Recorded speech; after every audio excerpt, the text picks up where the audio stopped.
The Curnow Legacy Theories, Book 1, Chapter 5, Lanterns. Rowan slept badly, not because of dreams. There were none she could remember, but because the house would not settle. The wind came and went in small testing gusts, worrying at the eaves, slipping fingers under the door. Somewhere beneath the floor the boards made occasional drop, as if adjusting themselves by a fraction too small to notice. She woke just before dawn, the grey light barely reaching the window. For a moment she lay still, listening. No footsteps, no knocking, no scraping, just the soft presence of the cottage, awake before she was. She made tea and stood at the window, watching the creek beyond the rooftops. The tide was out now, leaving mudbanks slick and shining, threaded with narrow channels of dark water, gulls picking at something unseen, their cries sharp in the cold air. She should go down to the harbour again, she thought, to see it properly in daylight. The Wreckers' Rest would be open by midday.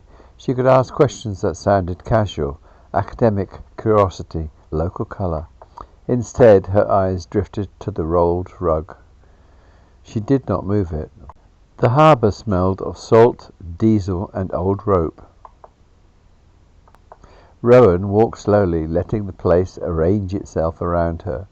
Boats leaned into their moorings, hulls streaked with rust and algae. Nets lay piled on the quay, dark and heavy as sleeping animals. A man mended a lobster pot with methodical patience, his hands moving without looking. She watched, not openly, not unkindly, but with the same careful attention she felt the day before. Near the end of the quay stood a wooden post capped with iron, its surface scarred with decades of rope burn. Something had been nailed to it, a small weathered lantern frame, its glass missing. Rowan stopped. The metal was old, pitted, greened by salt. The shape was unmistakable. She touched it lightly. "Don't!" She turned. Jory stood a few paces back, hands in his pockets, expression unreadable. "Don't touch harbour lanterns," he said. "Bad luck." "Because they fall?" she asked. "Because they remember." She studied his face. "Remember what?" "Who held them last?" He nodded towards the lantern frame. "That one was pulled out years ago. Glass smashed, wick gone. Still turns up places it shouldn't. Like outside my cottage." His gaze flicked up, sharp now. "You found glass?" "A shard. Green." He swore softly under his breath. "Then someone's been careless. Someone who doesn't want me to open the chest." Jory looked at her for a long moment, then quietly, "Someone who doesn't want what's inside it to see light again." "Light," she repeated. He gestured to the lantern. "Tin miners didn't work blind. Lanterns went down first.